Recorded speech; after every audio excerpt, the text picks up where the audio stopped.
Hello everyone, this question appears in class 6th NCERT chapter of playing with numbers. This is second question of exercise 3.5. So the question says that here two different factors 3, 4, 60.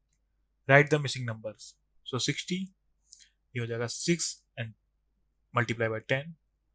6 हो जाएगा 2 multiply by 3. 10 हो जाएगा हमारा product of 5 into 2. Then again 60 is product of 30 into 2. 30 is product of 10 into 3, and 10 is the product of 5 into 2. So our missing numbers होंगे for first part A 3, 2, and for part B 3, 2 and 5, 2. Thank you.